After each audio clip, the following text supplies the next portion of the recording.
Para duhet të bëjmë di opinionin tuaj, shiku se Osmanët nuk ishin vendas, domethënë këto territori, po erdhën nga Azia Qendrore dhe ata ushtrinë duke pushtuar vend pas vendi, tokë pas toke, zonë pas zone, krahin pas krahine e tjerë. Dhe arritën më në fund edhe tek territoret që neve po na interesojnë t'i trajtojmë sot në debatin tuaj, tek gjeografia shqiptare, territoret shqiptare kështu në përgjithësi. Faza e parë e depërtimit Osman edhe në territoret shqiptare, po edhe në gjeografinë ballkanike kështu përgjithsisht, mund të shihet betejë e Maricës e vitit 1371 afër lumit Marica. Dhe këtu tash duhet të kenë kujdes, sidomos njerëzit që ose nuk janë dashamirës të historisë, ose nuk e studiojnë historinë, sepse historia nuk thuhet dhe nuk shkruhet për qefe, as për teke, as me simpati, as me antipati, por duhet grumbulluar fakte, dokumente të bazuara dhe pastaj natyrisht duhet të respektuar edhe ligjet e shkencës së historisë dhe studiuesi përkatësisht shkencëtari, pastaj duhet të aplikojë edhe eksperiencën e tij prej studiuesi në mënyrë që të analizojë gjithanshëm, por gjithmonë duhet që të bazohet në dokumentacion të plotë. Betejë e Maricës ishte përballje në mes të perandorisë osmane që po vinte dhe popujve të Ballkanit. Kjo ishte shumë normale sepse u ndeshën dy kultura. Një kulturë që po vinte dhe një kulturë që ekzistonte aty. Dhe tashti këtu kërkohet ai elementi për të mistifikuar dhe për të falsifikuar historinë, kryesisht nga historiografia serbe dhe nga qarqet të caktuara, të ngarkuara, njerëz ignorant, njerëz me qëllime të caktuara, njerëz cilët pas një lloj kompetence flasin edhe për betejën e Kosovës, flasin edhe për Skënderbeu, flasin edhe për periudhën osmane dhe lënë anash atë për të cilat janë thirrur.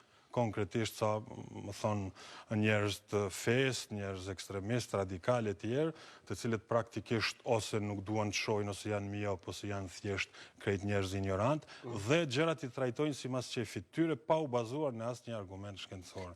Themi edhe një sekond, lutem, mos të mbetem borxh. Tashti edhe sultani turk u vran betejën e Kosovës. Dhe tash, shifin këtu një fenomen. Ka qarqet që bashkë me ato historiografinë serbes që Miloš Kopilićin munduan ta bëjnë serb. Dhe ka një pjesë tjetër e historiografisë që mundohet gjej dokumenta për ta parë nëse se Miloš Kopilići ishte serb apo ishte shqiptar. Dhe asnjëherë nuk duhet nisim nga premisa e emrit, sepse një shumicë e popullit shqiptar këtu ishin të krishterë ortodoks dhe emri Miloš është emër fetar, nuk është emri Miloš emër që përcakton ndonjë etni të caktuar. Prandaj nuk kanë të drejtë. Në këtë pikë, zoti Demaj, nuk besoj që ekziston debati. Debati ekziston në atë se a e përqafuan shqiptarët, populata vendore. Shqiptarët asnjëherë nuk e përqafuan pushtimin, jo vetëm pushtimin e perandorisë osmane, asnjëherë asnjë lloj pushtimi duke filluar që nga perandoria romake para perandorisë osmane. Mirë, kur flasim te perandoria osmane, si është mundur një numër kaq i madh i sadrazemve, kryeministrave, vezirëve, nuk janë vetëm shqiptarët që kanë qenë pjesë e sistemit. Janë edhe popull tjerë, janë edhe etni tjera.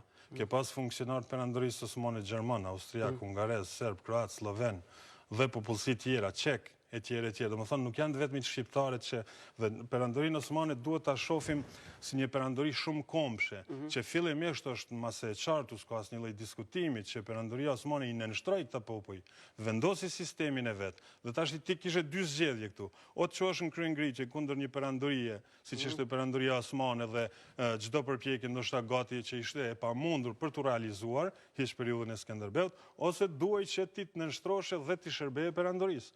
Të tretë zgjidhje këtu s'ka pas.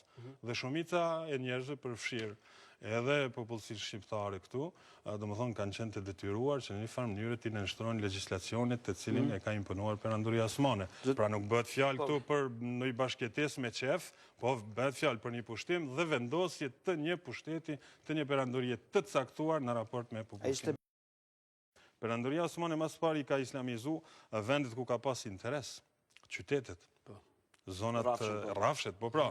Prandaj kjo është edhe arsyeja se si në Kosovë si në Shqipëri, edhe në gjeografinë shqiptare, edhe në Maqedoni, i shifni ata shqiptar trekës atje. Domethënë ata nga një presion që u vije nga fundamentalizmi dhe një presion tjetër që u vije nga Maqedon, domethënë ata kanë mbetur si për gjuna.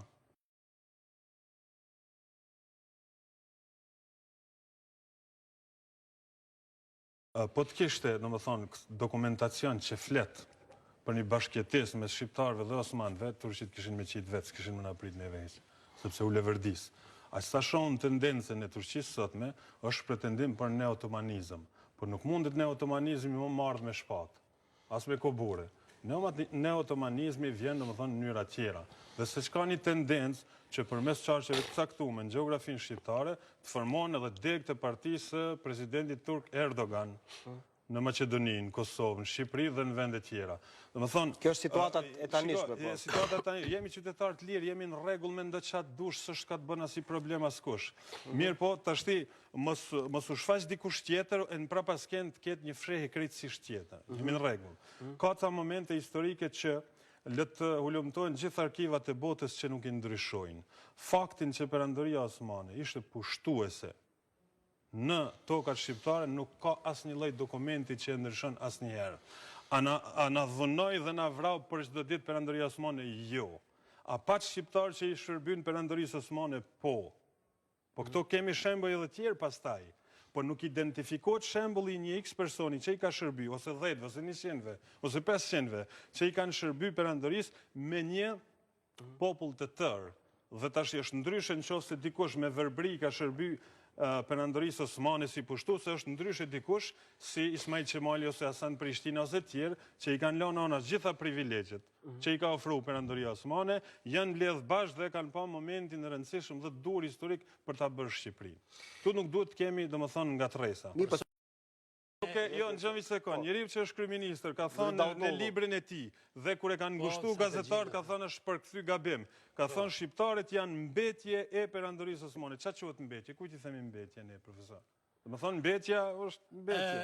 Mbetje s'ta thëmë. Mbetje në Shqipëri jashtë qitje. E di.